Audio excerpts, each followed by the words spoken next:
এই জগতে কোনো মা কি সন্তানের শত্রু হয় গো মায়েরা?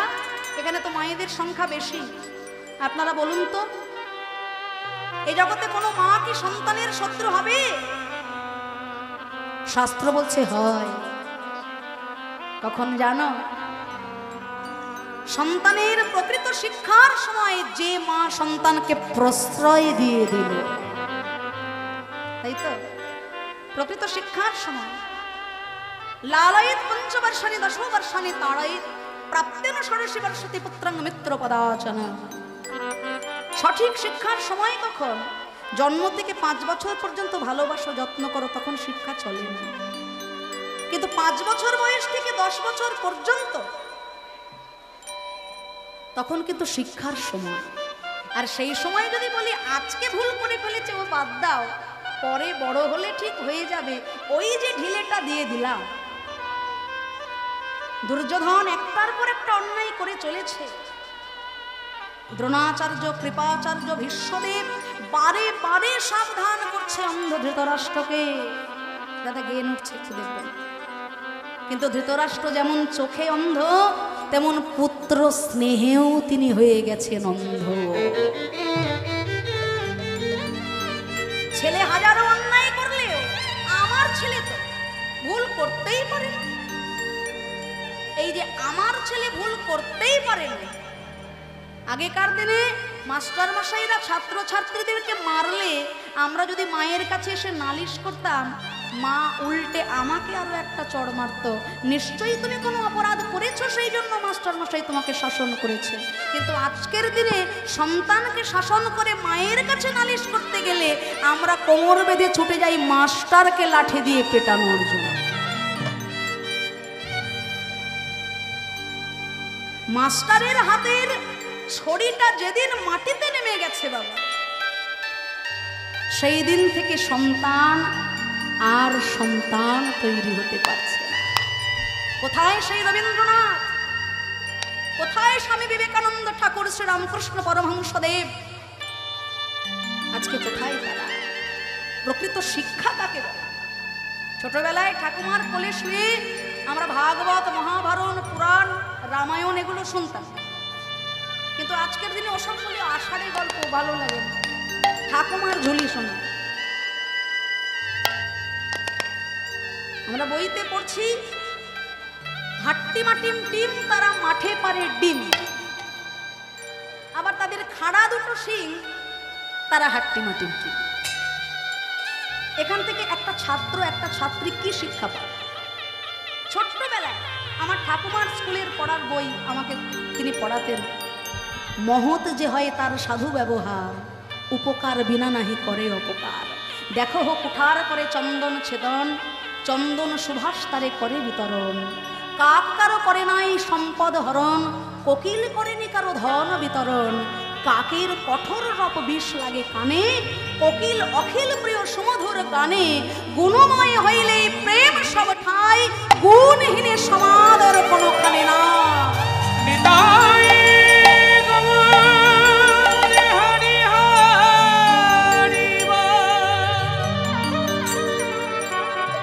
এই যে ন্যায়ের কথা, নীতি কথা, এই শিক্ষাগুলো ছোটবেলা থেকে তারা পেয়েছেন, তাই আজকে তারা প্রকৃত মানুষ।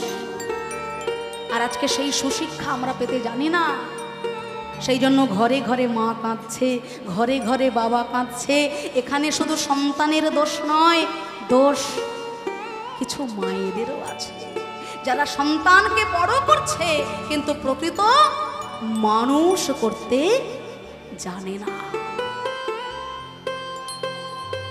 রাধারানী শেখালেন, তুলসী রে, অসময়ে গোবিন্দ পাওয়া যায় না, সময় থাকতে তাকে ডাকতে হয়।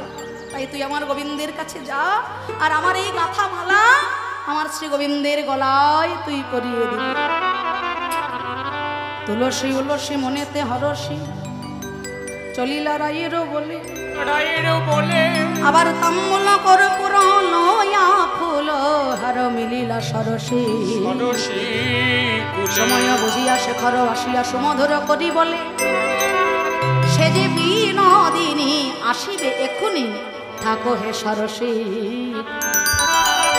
তুলসী সংবাদ নিয়ে চলে গেলেন গোবিন্দের কাছে। আর সেই সংবাদ অনুযায়ী গোবিন্দ আমার আজকে রাধারানীর দর্শনের জন্য নিজেকে প্রস্তুত করছে। ওদিকে রাধারানী মনে মনে চিন্তা করছেন যে সকালবেলা সখীকে তো পাঠালাম আমার গোবিন্দের কাছে সংবাদ নিয়ে, কিন্তু যার জন্য আজকের এই এত ছলনা, কেমন করে পাবো তার দেখা। কৃষ্ণ বিবাদিনীর ঘরে বাস করি, কৃষ্ণ কথা কইতে মানা, হরি কথা শুনতে মানা, হরি দর্শনে যেতে মানা, শাশুড়ি আর ননদিকে ফাঁকি দিয়ে কেমন ভাবে যাবো আমার গোবিন্দকে দেখতে। এই কথা ভেবে আজকে রাধারানী আমার ছলনার আশ্রয় করলেন। কেমন ছলনা না, আজকে প্রভাত কালে উঠে মাথার ঘোমটাটি আরো বেশি করে টেনে দিয়ে রাধারানী ঘরের কোনায় বসে ক্রন্দন করছেন। রাধারানী কেমন করে কাঁদছেন মায়েরা আপনারা একটু দেখুন। আবার ওদিকে যাই,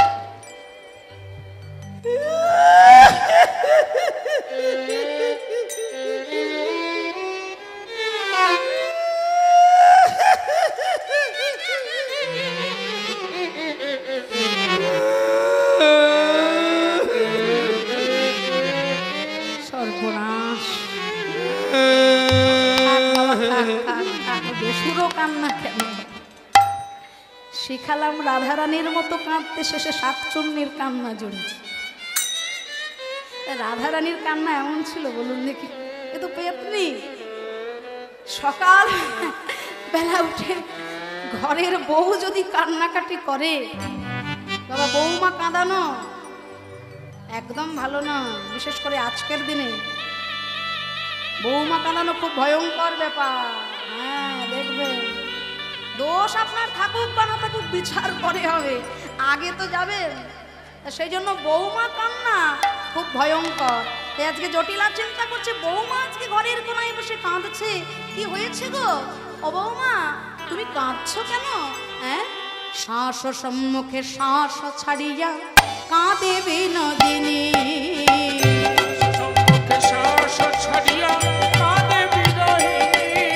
আবার ত্রাস পাইয়া বাস গুছাইয়া মুছে চোখের পানি,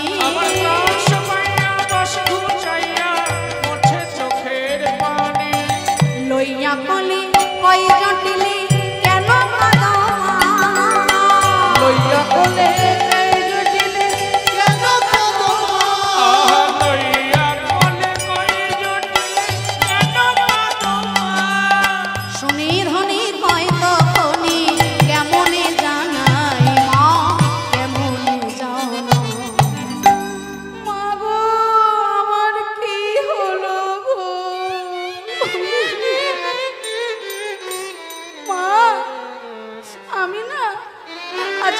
প্রভাত কালে একটা ভয়ঙ্কর স্বপ্ন দেখেছি মা। আমি কি দেখলাম জানো? একটা সোনার রথ, আর সেই সোনার রথে একটি মাত্র চাকা। সেই সোনার রথে এক সোনার দেবতা ধীরে ধীরে পথ ধরে আসছে আমার দিকে। আমি রূপমাধুরী দর্শন করে স্তম্ভিত হলাম। সেই সোনার দেবতা বলে উঠলেন, শোনো হে বিনোদিনী, আমি হলাম সূর্য দেবতা। তোমার পিতৃকুলের কুলদেবতা আমি। বিবাহের পূর্বে তুমি সূর্য পূজা করেছিলে তোমার পিতৃগৃহে, কিন্তু বিবাহের পর সেই কুলদেবতার পুজো আজ পর্যন্ত তুমি করো নাই। তাই তোমার প্রতি হয়েছি আমি ক্রোধান্বিত। আমার ক্রোধে তোমার সুন্দর সংসার ধ্বংস হয়ে যাবে। পতির মস্তকে বজ্রাঘাত পড়বে, গৃহে অমঙ্গলের ছায়া নেমে আসে। ভক্তমণ্ডলী, ভক্তিমতী মায়েরা, এখানে আমরা সূর্য পূজার কিছু বিবরণ শুনব। সূর্যদেবের কথা খুব মনোযোগ দিয়ে আস্বাদন করবেন। যে কারণে আজকে এত ভক্ত সমাগম, এই যে সূর্য পূজা আপনারা করেন, হ্যাঁ সূর্য পূজা করেন আপনারা? দেখুন, যে কোনো পুজো করতে গেলে, আপনি কালী পুজো করুন, লক্ষ্মী পুজো করুন, সরস্বতী পূজা করুন, যে কোনো পুজো করতে গেলে আগে কিন্তু পঞ্চদেবতাকে পুজো করতে হয়, স্মরণ করতে হয়। সেই পঞ্চদেবতার মধ্যে একজন দেবতা হলেন সূর্য দেবতা, যাকে ছাড়া কোনো পুজোই সম্পূর্ণ হয় না। শিব, দুর্গা, গণেশ, সূর্যদেব, এই যে চারজন, এনাদের পুজো অবশ্য করতে হবে। তা আপনারা যে আজকে সূর্য পূজার স্থলে এখানে এসেছেন, একটু বলে রাখি, সূর্য পূজা করতে গেলে কি কি নৈবেদ্য সাজাতে হয় আর কেন করা হয় সূর্য পূজা, এর কারণগুলো আপনারা জেনে। এই সূর্য দেবতার যখন বিবাহ হবে, সূর্যদেবের এত তাপ, এত তেজ, বিয়ের জন্য কোণে খুঁজে পাওয়া যাচ্ছে, মেয়ে পাওয়া যাচ্ছে। বিপদের মধ্যে ভগবানকে দুটি বাহু উত্তোলন করে যদি কেউ ডাকতে পারে, ভগবান কখনো বিমুখ হন না, তাই তো? তাই এই যে হরি সংকীর্তনে আপনারা কৃষ্ণ সেবা করার জন্য ছুটে এসেছেন, এই কৃষ্ণ সেবা, এই গোবিন্দ সেবা কিন্তু আপনাদের বিফলে যাবে না বাবা, এই সেবা বিফলে যাবে না। দ্রৌপদী যখন দুটি বাহু উত্তোলন করে বলেছিল যে হে সখা, তোমার পাঞ্চালীকে রক্ষা করো এই বিপদ হতে, এই ভরা সভায় দুর্যোধনের কথা মতো দুঃশাসন, একজন নারীর বস্ত্র হরণ, এটা শুনতে খুব সহজ, কিন্তু নারী হয়ে কথাটা চিন্তা করে দেখুন তো কতটা কঠিন। নারী জাতির মান হলো প্রধান ভূষণ। তা দ্রৌপদী তখন দুটি বাহু তুলে বলেছিল যে হে সখা কৃষ্ণ, আমার 5 জন স্বামী, বড় বড় রথী, মহারথী, দিকপাল তারা, কিন্তু তা সত্ত্বেও জগৎ স্বামী ছাড়া এই বিপদকালে রক্ষা করার আমার আর দ্বিতীয় কেউ নেই। হরি বল, হরি বল, হরি বল, হরি বল।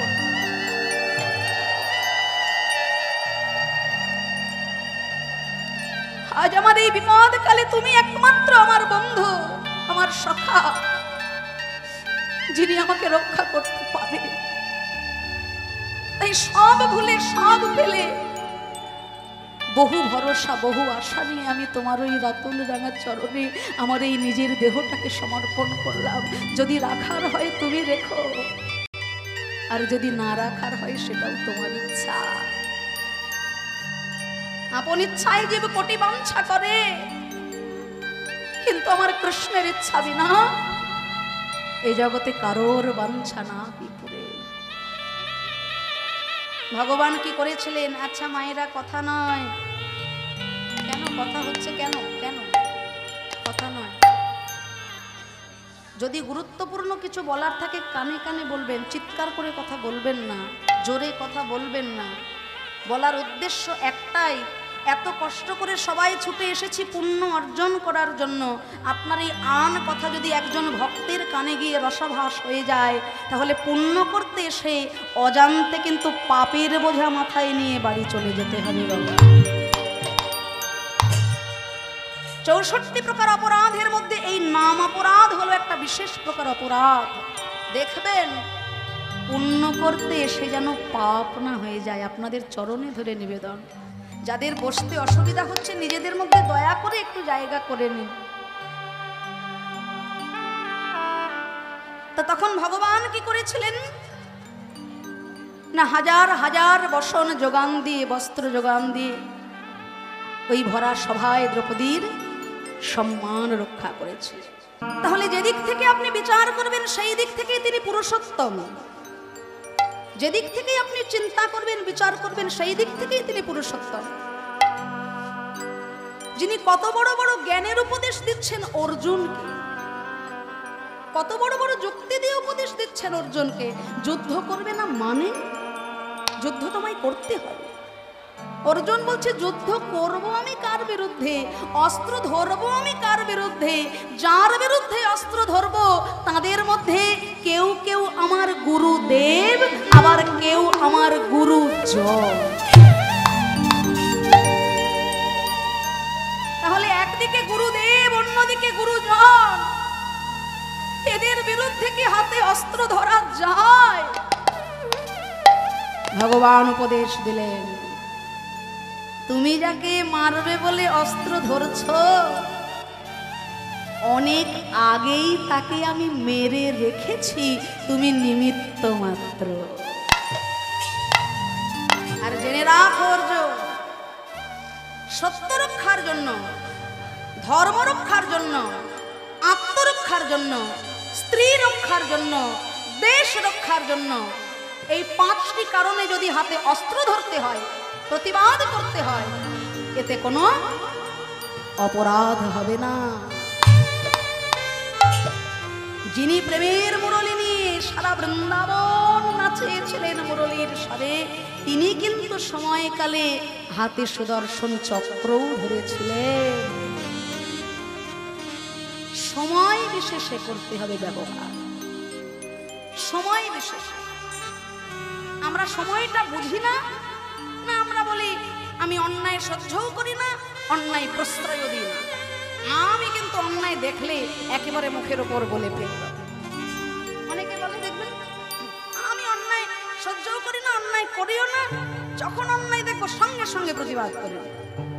অনেকে এরকম অন্যায় দেখলে পরে প্রতিবাদ করবেন, কিন্তু জায়গা বিশেষ।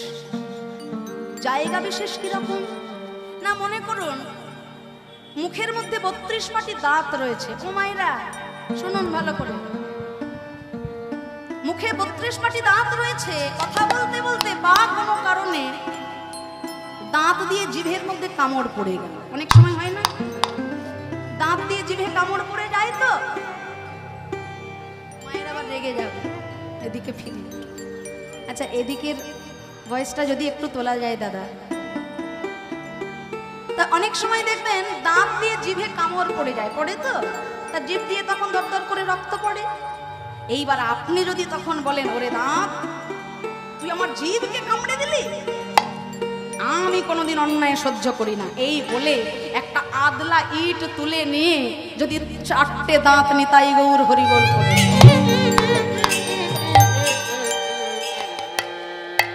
মুখ ফুলে তো একেবারে ঢোল।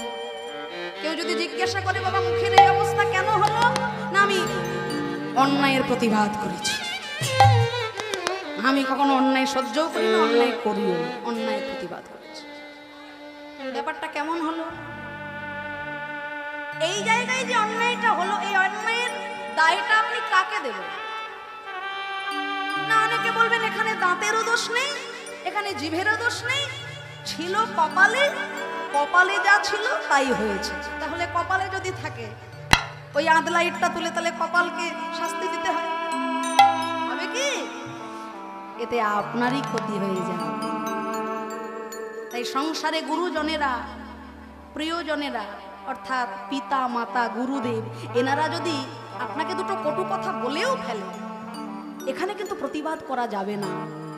আপনি সন্তান হয়ে, শিষ্য হয়ে গুরুর দোষ কখনো দেখতে পারবেন না, কেননা আপনার একটা হাতে মনে করুন 1 বাটি জল আছে, পরিষ্কার বুঝিয়ে দিচ্ছি, 1 বাটি জল আছে, তা সেই 1 বাটি জলে যদি দুটো মাছি পড়ে যায়, আপনি কি করবেন?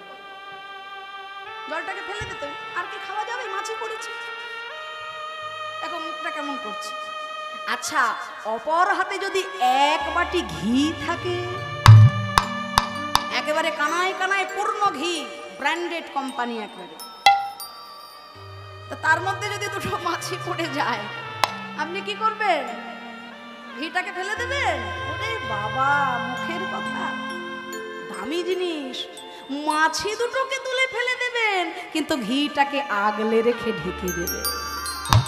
একটা দামি জিনিস, ওটা ফেলা চলে না। তাই জায়গা বিশেষে আমার মুখের সঙ্গে দাঁতের যদি ঝগড়া লাগে, সেখানে আমি প্রতিবাদ করতে পারবো না, কিন্তু সারা দিন রাত কীর্তন শুনে রাত্রিবেলায় যখন বাড়ি যাব, অন্ধকারের পথে চলতে চলতে যদি একদল কুকুর আপনাকে ঘিরে ধরে, যদি বিষধর সর্প আপনাকে ফোনা তুলে দাঁড়ায়, তখন কি আপনি বলবেন যাইনি তাই, সরে যা বাবা, ওরে আমি কীর্তন শুনে এসেছি, আমাকে মারিস নে, সর বাবা, যাইনি তাই, যাইনি তাই। ছেড়ে দেবে আপনাকে? তখন কিন্তু লাঠি তুলে ধরতে হবে। তাই যে কৃষ্ণ ভগবান হাতে ধরেছেন মোহন মুরলী, সেই কৃষ্ণ ভগবানই প্রয়োজনের খাতিরে ধরেছেন সুদর্শন চক্র।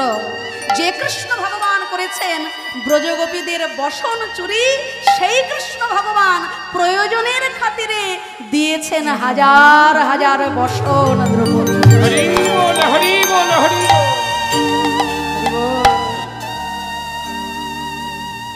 তাহলে আমরা জানবো দ্রৌপদীকে ভগবান বসন দিলেন কেন? কেন দিলেন? হাত তুলে গোবিন্দকে ডাকলেই যদি তিনি এসে কৃপা করেন, তাহলে সংসার সমুদ্রে আমরা তো পদে পদে বিপদে পড়ি। হাত তুলে গোবিন্দকে ডাকলে তো তিনি সামনে দাঁড়ান না। তাহলে দ্রৌপদী হাত তুলে ডাকলেন আর কৃপা পেয়ে গেলেন, আমি পেলাম না কেন? না, দ্রৌপদী কৃপা পেতে জানে। কৃপা কথার অর্থ কিছু করে তারপর পাওয়া। কতটুকু করতে পেরেছি আমি গোবিন্দের জন্য, যে পাবার বাসনা নিয়ে আমি বসে আছি? পেরেছি তার জন্য? দ্রৌপদী কিছু করেছিল। কি করেছিল? না, যেদিন ভগবান শিশুপালকে হত্যা করলেন, শিশুপালের 100টা অপরাধ ক্ষমা করবেন ভগবান প্রতিজ্ঞাবদ্ধ, তাই তো? কৃষ্ণের আপন পিসিমা তিনি বলেছিলেন, ওরে কৃষ্ণ, তুই আমায় ছুঁয়ে কথা দে বাবা, আমার ছেলে যদি শত অপরাধ করে তুই তাকে কিছু বলবি না। ভগবান মনে মনে চিন্তা করলেন, জগতে আমার আগমনের কারণটা কি? পরিত্রাণায় সাধূনাং বিনাশায় চ দুষ্কৃতং ধর্ম সংস্থাপনার্থায় সম্ভবামি যুগে যুগে। তিনটি কারণ: সাধুদেরকে পরিত্রাণ করা, পরিত্রাণায় সাধূনাং, বিনাশায় চ দুষ্কৃতং, দুষ্কৃতিকে বিনাশ করা, ধর্ম সংস্থাপনার্থায়, ধর্মকে প্রতিস্থাপন করা। এই কারণে জগতে আসা। তাহলে যেখানে অধর্ম রয়েই গেল, আমার কার্য তো সিদ্ধি হলো না। তাই ভগবান চিন্তা করলেন, আইন যেমন আছে, আইনের একটা ফাঁকও আছে। মনে মনে চিন্তা করলেন, পিসিমা, শত অপরাধে আমি তোমার ছেলেকে কিছু বলবো না, কিন্তু যেদিন 101 অপরাধ হয়ে যাবে সেদিন আমি ছেড়েও কথা বলবো না। ভরা সভার মধ্যে একটার পর একটা কটু বাক্য বলে ভগবানকে যন্ত্রণা দিচ্ছেন। একটার পর একটা অপরাধ করতে করতে যখন শত অপরাধ পূর্ণ হয়ে 101 অপরাধ হয়ে গেল, ভগবান সুদর্শন চক্রকে ডাকলেন, হে সুদর্শন, তুমি এই মুহূর্তে উদয় হও। সুদর্শন চক্রের স্পর্শে শিশুপাল হয়ে গেল হত্যা, কিন্তু সেই সভায় ঘটে গেল একটা আশ্চর্যের ঘটনা। আশ্চর্যের ঘটনাটা কি?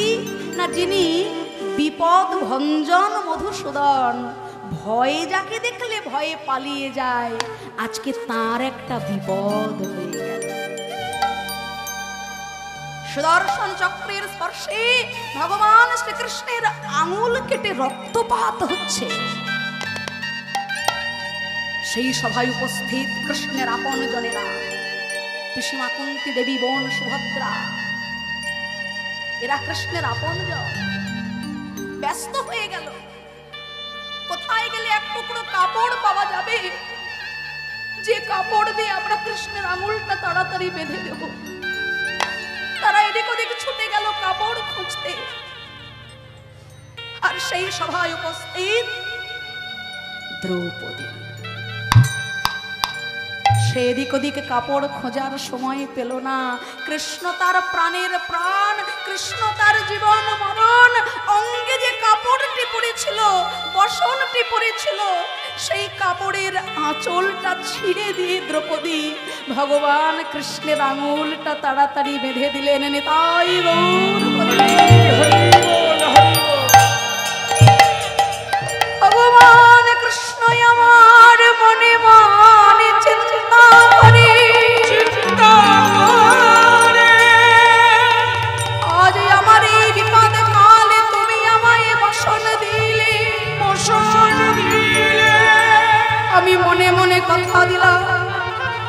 যেদিন তোমার বসনের প্রয়োজন হবে, এই বসনের প্রত্যেকটা সুতোর মূল্য আমি সেদিন চুকাইয়ে দেব।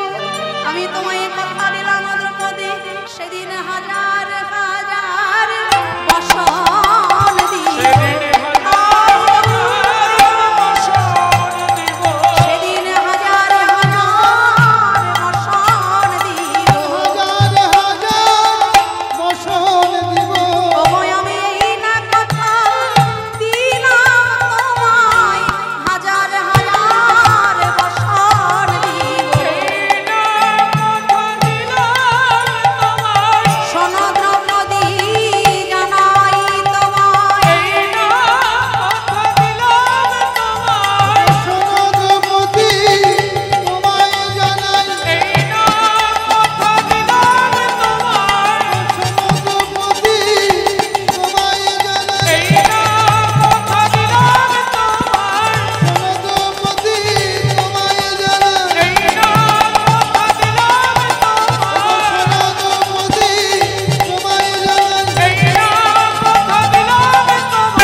তাই তাই ভক্তমণ্ডলী ভক্তিমতী মায়েরা, দ্রৌপদী এক টুকরো বসন দিয়েছিল বলে ভগবান তার বিপদকালে হাজার হাজার বসন দিল। তাই এই হরি সংকীর্তন যজ্ঞে আপনারা যে উপস্থিত হয়েছেন, আপনাদের আজকের এই কষ্ট করে যে কৃষ্ণ সেবা, কেউ বসতে পারছেন না, কেউ ঘন্টার পর ঘন্টা দাঁড়িয়ে কষ্ট করছেন, ভাববেন না এই কষ্টটা আপনার বিফলে যাবে। তাই গৌর হরিব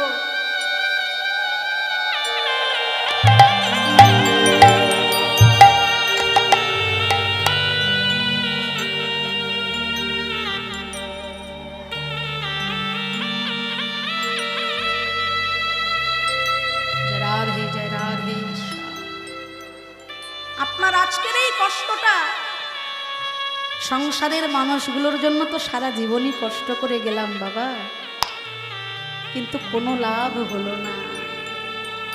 ভাবলাম সারা জীবন কষ্ট করে ছেলের মুখে হাসি ফোটাবো, মেয়ের মুখে হাসি ফোটাবো, স্বামীর কাছে প্রিয় হব, সন্তানের কাছে প্রিয় হব, কিন্তু সংসারের মানুষগুলোর জন্য আপনি 100টা কাজ করবেন, 99টা কাজ ভালো হয়ে যদি একটা কাজ কোনো প্রকারে খারাপ হয়ে যায়, আপনার 99টা কাজের আর কোনো মূল্যই পাবেন না।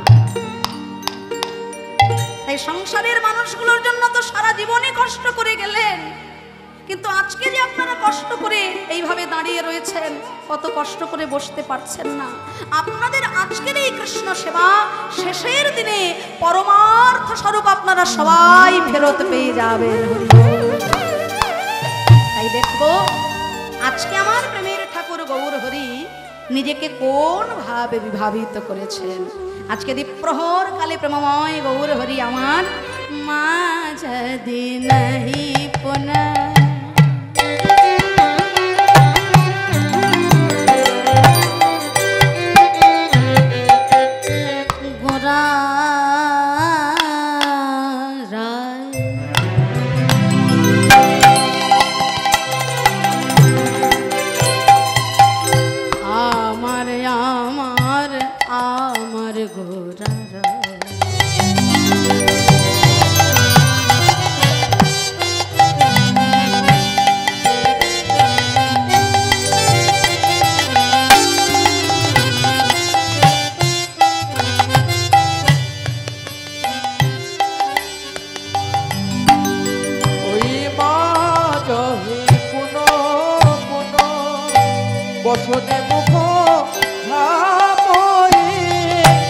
আজকে মহাপ্রভুর ভাবটি কেমন, হিন্দি বলয়ের মায়েরা কিরকম ভাবে শাড়ি পরে মায়েরা জানেন তো?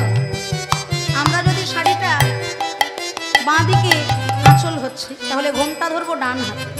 হিন্দি বলয়ের মায়েরা যদি সামনে আঁচল করে শাড়ি পরে, তাহলে ঘোমটা ধরবে কোন হাতে? হ্যাঁ, বেশ। তাহলে গৌরহরি আমার সেইভাবে আজকে নিজেকে বিভাবিত করেছেন। শোভাটি কেমন? বাম